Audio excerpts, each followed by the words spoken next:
Everyone, Sandeep education में आप लोगों का स्वागत है। मैं संदीप सर आज आप लोगों को कराने वाला हूं क्लास 11th की most important and confusing journal entry. बच्चों आप बहुत ज़्यादा कंफ्यूज हो जाते हो इन जर्नल एंट्री के बारे में, बट आज आप लोगों की कंफ्यूजन दूर हो जाएगी। हम इसको किस तरीके से डील करते हैं, ये ट्रांजैक्शन का इम्पैक्ट क्या पड़ता है, ये ट्रांजैक्शन किस तरीके से एग्जाम में पूछी जाती है, क्योंकि आप लोग इस ट्रांजैक्शन को एग्जाम में गलत कर देते हो। तो बच्चों देखेंगे हम लोग आज अपनी कंफ्यूजिंग वाली जर्नल एंट्री, जिसमें सबसे पहले हमारी जो जर्नल एंट्री है, जो ट्रांजैक्शन है, वो है इनकम टैक्स पेड ₹2000। बच्चों इनकम टैक्स को मैं थोड़ा सा आप लोगों को पहले समझा देता हूं। जो इनकम टैक्स है ये सोल प्रोप्राइटर के केस में जो सोल प्रोप्राइटर यानी ऑनर होता है बच्चों उस पे चार्ज होता है, यानी ये उसका पर्सनल टैक्स हुआ, ये कोई बिजनेस का टैक्स नहीं है। बच्चों टैक्स हमारे टू टाइप्स के होते हैं, एक डायरेक्ट और इनडायरेक्ट। तो ये डायरेक्ट टैक्स होता है इनकम टैक्स, जो कि प्रोप्राइटर की इनकम पे लगा है। तो ये प्रोप्राइटर की इनकम पे लगा है तो प्रोप्राइटर का एक्सपेंस हुआ ना, बट इसे बिजनेस से चार्ज कर लिया जाता है। तो हम लोग आप लोगों को मैंने पहले भी एक टॉपिक पढ़ा चुका हूं कि ड्राइंग के रिगार्डिंग। तो बच्चों इनकम टैक्स जो पे किया है वो इनकम टैक्स पर्सनल टैक्स था ओनर का, और पर्सनल चीजें कोई भी ऑनर की अगर बिजनेस से पे करी जाती है तो हम उसे चार्ज करते हैं अपने ड्राइंग अकाउंट में। यस, तो आप लोग बिल्कुल भी कंफ्यूज ना हो। Income tax is a personal tax of the proprietor, और पर्सनल चीजों को हम अकाउंट जो ओपन करते हैं वो ड्राइंग अकाउंट ओपन करते हैं। तो बच्चों ये किस में जाना चाहिए, ये ड्राइंग अकाउंट में जाना चाहिए, बट इसे कहां से चार्ज कर लिया गया है, बिजनेस से। तो देखेंगे हम लोग इसे जर्नल एंट्री में किस तरह दिखाया जाता है। बच्चों डेट गिवन नहीं है तो मैंने सीरियल नंबर 1 डाल दिया है। लिखा है इनकम टैक्स पेड ₹2000। तो बच्चों इनकम टैक्स अकाउंट तो आएगा नहीं, क्योंकि ये तो बिजनेस का टैक्स थोड़ी ना है, ये तो ऑनर का पर्सनल टैक्स है, ऑनर का हुआ। तो बच्चों पर्सनल चीजों को बिजनेस से चार्ज कर लिया गया है, इसलिए हम लोग ड्राइंग अकाउंट ओपन करते हैं। ये लीजिए, ड्राइंग अकाउंट डेबिट। अब क्योंकि ये बिजनेस से पे किया हुआ है तो आप लोग कैश या बैंक अकाउंट का यूज कर सकते हो। बच्चों हम लोग नॉर्मली कैश अकाउंट का यूज करेंगे, बट अगर क्वेश्चन में लिखा है कि इनकम टैक्स हमने बैंक के थ्रू पे किया है या चेक के थ्रू पे किया है तो आप बैंक अकाउंट लिख सकते हैं। इनकम टैक्स कितना पे किया है, 2000। Income tax is a personal tax of the proprietor, इसलिए हमने ड्राइंग अकाउंट ओपन किया है। ठीक है ना। ये लीजिए नरेशन लिख लेते हैं। being income tax paid कितना पे किया हमने, 2000। तो ये लीजिए। हाँ जी, अगली कंफ्यूजिंग वाली एंट्री देखते हैं जो आप लोगों के एग्जाम में ज्यादातर आपको कंफ्यूज करती है। वो है बच्चों लाइफ इंश्योरेंस प्रीमियम पेड ₹5000। अब इसे भी ध्यान से समझे बच्चों, लाइफ इंश्योरेंस पे किया गया है। लाइफ किसकी, भाई बिजनेस की लाइफ तो इंडेफिनेट होती है।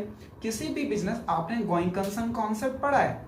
गोइंग कंसर्न कॉन्सेप्ट क्या कहता है बच्चों कि हाँ जो हमारी जो बिजनेस की लाइफ है वो अनलिमिटेड है, तो हम ऑब्वियसली अपने बिजनेस के लाइफ का इंश्योरेंस तो नहीं करा सकते।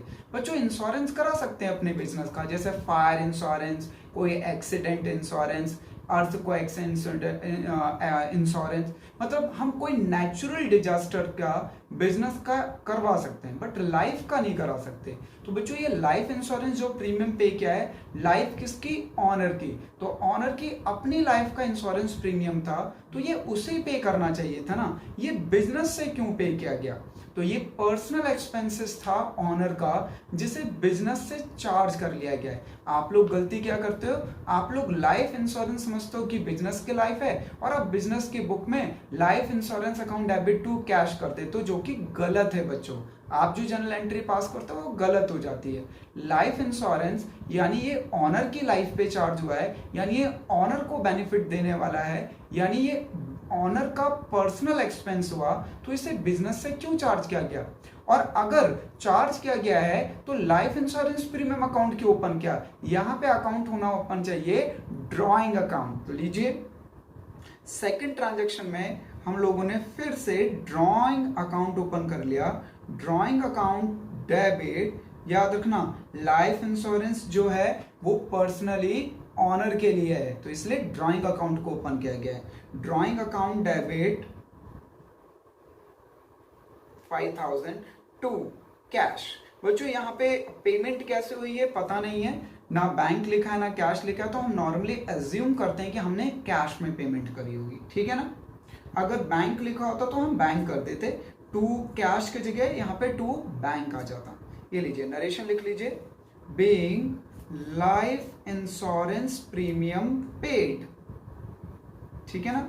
चलिए अपने थर्ड ट्रांजैक्शन की तरफ बढ़ते हैं। बच्चों ये थोड़ा सा आप लोगों को ज्यादा कंफ्यूज करने वाली है, बट आप लोग इसे समझेंगे आगे चल के। एक चैप्टर है बच्चों आपका फाइनल अकाउंट यानी financial statement for sole proprietorship, मैं वहां पे आप लोगों के साथ डिस्कस करूंगा, बट यहाँ पे आप लोग इस एंट्री को समझे क्या लिखा हुआ है। बच्चों कह रहा है closing stock at the end of the year ₹1000।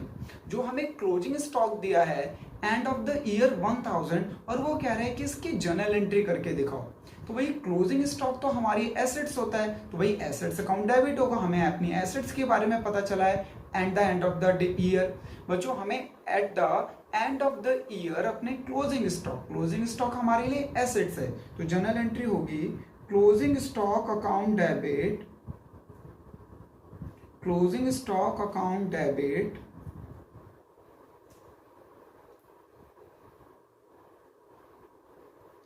To. अब आप समझेंगे कि ये क्रेडिट कौन सा अकाउंट होगा। बच्चों यहाँ पे जो क्रेडिट होगा अकाउंट वो ट्रेडिंग अकाउंट होगा, क्योंकि जो हमारा मैन्युफैक्चरिंग बिजनेस होता है वो मैन्युफैक्चर अकाउंट या ट्रेडिंग अकाउंट बनाते हैं, तो हम क्लोजिंग स्टॉक को अपने ट्रेडिंग अकाउंट में क्रेडिट साइड शो करते हैं। तो ये क्रेडिट अकाउंट हमारे ट्रेडिंग अकाउंट के क्रेडिट साइड को रिप्रेजेंट होता है जब हम इसे लेजर में प्रेजेंट करते हैं। तो क्लोजिंग स्टॉक हमारी एसेट्स है और eight the end of the year है, तो यहाँ पे बच्चों ट्रेडिंग अकाउंट का यूज किया जाता है, क्योंकि ये बहुत कंफ्यूजिंग है कि ट्रेडिंग अकाउंट क्यों आया सर। ये आप लोग बच्चों आगे के चैप्टर में समझ पाओगे जब आप लोग ट्रेडिंग अकाउंट को प्रिपेयर करना सीखेंगे। तो यहाँ पे हम यूज करते हैं क्लोजिंग स्टॉक के लिए, याद रखना ट्रेडिंग अकाउंट। कौन सा अकाउंट यूज करते हैं बच्चों? Trading account. तो ये थी आपकी मोस्ट कंफ्यूजिंग जर्नल एंट्री जो आपको एग्जाम में कंफ्यूज कर देती है, जिसकी वजह से आप लोग गलत कर देते हो। तो गाइस इससे अगर कोई रिलेटेड आप लोगों को डाउट है तो प्लीज कमेंट बॉक्स में कमेंट करिए, मैं आप लोगों को उसका रिप्लाई करूंगा। जय हिंद, नेक्स्ट क्लास में मिलते हैं। Thank you for watching.